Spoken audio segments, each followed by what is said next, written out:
কে ওয়াস্তে মুমিন, চোখে দেখতে পাই না, নাম নজর আলী। ভালো কথা কাউকে বলি না, নাম আদর আলী। যার বাপ কোনোদিন সোনা চোখে দেখেনি, তার নাম সোনালী। যার রূপের কোনো বাহার নেই, তার নাম রূপালী। যার গায়ের গন্ধে পাশে 1 মিনিট বসে কেউ থাকতে পারে না, তার নাম আতর আলী। যে এত কালো কুচকুচা দেখতে, তার নাম সফেদ আলী। বা তার রাত 10টার পরে কুকুরের ভয়ে বেরোই না, নাম দেখো বাহাদুর আলী। বুঝলে, ওইটাই অরিজিনালি মাল, এর ডুপ্লিকেট না এখনো। বুঝলে, অরিজিনালি পিস আছে। হয়তো শারীরিক অসুস্থতার কারণে একটু প্রবলেম হয়েছে, হ্যাঁ, চিন্তার কোনো কারণ নেই, অরিজিনালটা এসেছি। তবে একটু মন দিয়ে শুনবেন বাবজি, হ্যাঁ, ইনশাল্লাহ অল্প সময়ের মধ্যে, বেশিক্ষণ বলবো না। কারণ মাহিন্দ্রা ট্রাক্টরের মতন যিনি বক্তা, পশ্চিমবঙ্গ তো পশ্চিমবঙ্গ, গোটা বাংলা, বিহার, উড়িষ্যার যে বিখ্যাত এখন ভাইরাল বক্তা হযরতুল আল্লাহ মাওলানা মুফতি জাহাঙ্গীর সাহেব, উনি চলে এসেছেন। উনার ইনশাল্লাহ মূল্যবান বক্তব্য হবে। আমি জাস্ট আজকে চাকরি স্বরূপ, বুঝলেন, হ্যাঁ, এবার বুঝবে বেটা প্রধান বক্তা হওয়া কত জ্বালা। বুঝলেন তো, প্রধান বক্তা হয়ে আমাদের এত অবস্থা, কি ভাগ্য ভালো যে আজকে প্রথমে পেয়ে গেছি, এত তো চান্সই পাই না, হ্যাঁ, সব লাস্টে দিয়ে দেয়। তো যজ্ঞে ইনশাআল্লাহ চিন্তার কোনো কারণ নেই, হ্যাঁ, উনি আছেন, ওনার মূল্যবান বক্তব্য আপনাদেরকে শুনতে হবে। আমার সিনিয়র ভাই উনি বসেই আছেন, আপনাদের শুধুমাত্র অপেক্ষা, একটু মনোযোগ সহকারে শুনুন। একবার হাত উঠিয়ে বলেন তো আল্লাহু আকবার। বাহ বাহ, আমার কথা বুঝতে আপনাদের অসুবিধা হচ্ছে কি? একটু কথা তোতলা ভাব লাগছে কি? লাগতে পারে, কেন বলুন তো, আমার টাটকা অপারেশন হয়েছে, হ্যাঁ, 4 মাস হলো, বেশি নয়, ব্যাঙ্গালোরে। মানে গালে একটা ছোট্ট টিউমারের কারণে পুরো গলা কাটা রয়েছে, এরই জন্য একটু সমস্যা হবে, হ্যাঁ, আস্তে আস্তে করে। যাই হোক, আমাকে তো টাইম দেওয়া হয়েছিল যে 3 বছর কথা বলা যাবে না, কিন্তু আল্লাহর কি রহমত, 3 মাস পরেই আমি কথা বলতে লেগেছি, হ্যাঁ, সবই আল্লাহর দান, আস্তে আস্তে ঠিক হয়ে যাবে, চিন্তার কোনো কারণ নেই। তবে একটু মন দিয়ে শোনো মা বোন, তোমাদেরকে অনুরোধ করব, তোমরা যেমন জালসা শুনো বেশি, পঞ্চরসে, মেলাতে, খেলাতে, সিরিয়ালে, সব জায়গায় তোমরা বেশি থাকো, জালসাতেও তোমরা বেশি থাকো। কিন্তু দুঃখের বিষয় হলো এটা, তোমরা যেমন জালসা শোনো বেশি, তোমরা বেশি ভুল বোঝো। এরা ভুল বোঝেও বেশি। হ্যাঁ গো, আপনারা শুনেছেন মনে হয় মোবাইলে, আমি বাংলাদেশে বলেছিলাম, শহর দিঘিতে নাকি সিলেটে, যাই হোক, কেন বলেছিলাম জানেন তো? স্টেজে উঠে বলেছিলাম যে শুনে রাখো, আল হায়াউ নিসফুল ঈমান, যার লজ্জা শরম আছে তার ঈমান আছে, যার লজ্জা শরম নেই তার ঈমান নেই। কেন বলেছিলাম জানেন? দুঃখের জন্য বলেছিলাম। আরে কমিটিরা বক্তাকে নারা লাগাতে লাগাতে স্টেজে নিয়ে আসছে, আর মা বোন উদাম হয়ে রাস্তায় ঘুরে বেড়াচ্ছে, এদের কোনো খবরই নেই, শান নেই। বুঝলেন, যে মৌলবি আসছে, বক্তা নিয়ে আসছে, কোনো খবরই নেই। যখন ধাক্কা লেগে যেতে, মানে ধাক্কা লাগার পর আবার ও চলে যায়, একটু সাইডে চলে যাওয়ার পর বলছে, কেমন মৌলবিজি, যে কেউ রাস্তায় যাচ্ছে তো একটু বলার শব্দ করে না কেন? মৌলবি কি অ্যাসিস্ট্যান্ট নিয়ে সামনে ঘুরবে না কি, মাইক নিয়ে বলবে, মা বোন এখন হুজুর বেরোচ্ছে, যারা উদাম হয়ে আছো ঢাকো। কেন তোর হুঁশ নাই? আমরা কি তোর ভাসুর হয় না শ্বশুর হই? এরই লেগেই বলেছিলাম, যার লজ্জা শরম নেই তার ঈমান নেই, যার লজ্জা শরম আছে তার ঈমান আছে। তো ওই জালসার বাড়িতে যেখানে থাকতে দিয়েছিল, ওই জায়গাতে একটা মেয়ে এসে বলছে, হুজুর আমার ঈমান আছে। ভালো কথা তো, ঈমান থাকলে ভালো তো। আচ্ছা বোন, তোমার কেমন ঈমান? বলে, আপনি যে জালসায় বললেন না যার লজ্জা শরম আছে তার ঈমান আছে, আমার হুজুর ভীষণ লজ্জা, ভীষণ ঈমান।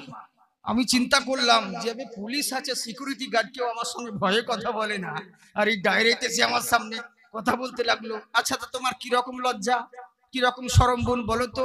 বলে, হুজুর আমাকে বোরখা পড়তে খুবই শরম লাগে, বোরকা পড়তে খুবই লজ্জা লাগে। আচ্ছা বলুন, এটা ইমানি লজ্জা হলো না শয়তানি লজ্জা হলো?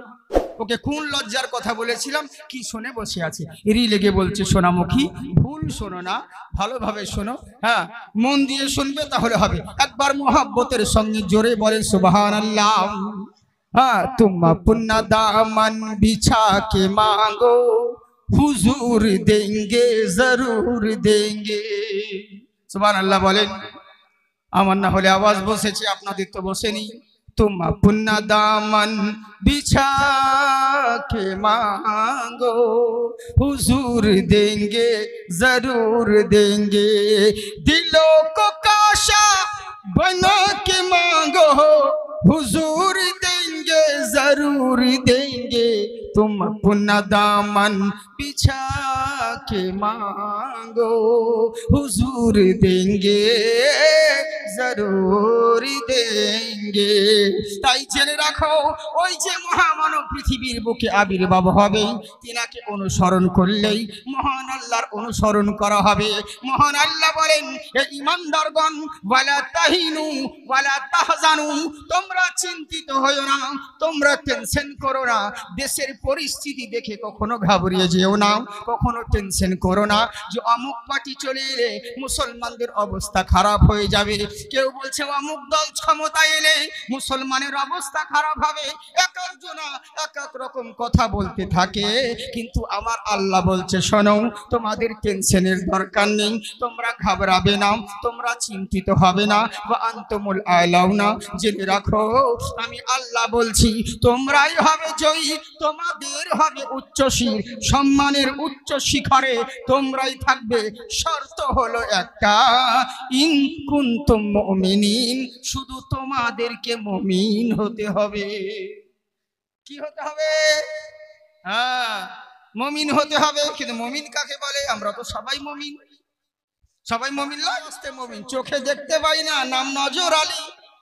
ভালো কথা কাউকে বলি না, নাম আদর আলী। যার বাপ কোনোদিন সোনা চোখে দেখেনি তার নাম সোনালী। যার রূপের কোনো বাহার নেই তার নাম রূপালী। যার গায়ের গন্ধে পাশে 1 মিনিট বসে কেউ থাকতে পারে না তার নাম আতর আলী। যে এত কালো কুচকুচা দেখতে তার নাম সফেদ আলী। বা তার রাত 10টার পরে কুকুরের ভয়ে বেরোয় না, নাম দেখো বাহাদুর আলী। মুসলমান মুমিন ওই রকম মুসলমান হলে হবে না। কেমন? আমার রাসূল বলেন লা ইউমিনু আহাদুকুম হাত্তা কুনা হাব্বা ইলাইহি মিন ওয়ালিদিহি ওয়া ওয়ালাদিহি ওয়ান নাসি আজমাইন।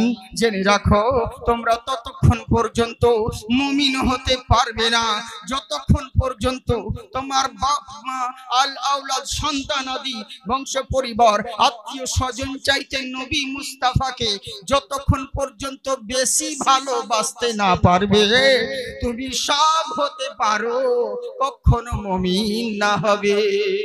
মুমিন হতে গেলে নবী মুস্তাফার বেশি ভালোবাসার প্রয়োজন আছে। বুঝতে পারলেন? হ্যাঁ, নবীর ভালোবাসার প্রয়োজন আছে। কিন্তু আমরা কি সবকে চিনলাম, সবকে জানলাম, সবাইকে ভালোবাসলাম, কিন্তু নবীকে বাঁচতে পারলাম না। অনেক মুসলমানরা বলে হুজুর গো, আমরাও যদি নবীর জামানায় থাকতাম আমরাও নবীর জন্য জান দিয়ে দিতাম সাহাবীদের মতন, আমরাও নবীর জন্য কুরবানি দিয়ে দিতাম। আরে গাধা, তোর যদি ওয়াকাত থাকতো মহান আল্লাহ তোকে সাহাবীদের সময় পাঠাতেন। তোর ওয়াকাত নেই বলে তোকে এখন পাঠিয়েছে। যদি বলি রবিউল আউয়াল মাসে একটু 500 টাকা চাঁদা দিত, তোর কলজে বেরিয়ে যায়। আবার বলছি নবীর জন্য জান দিয়ে দিব। বুঝলে?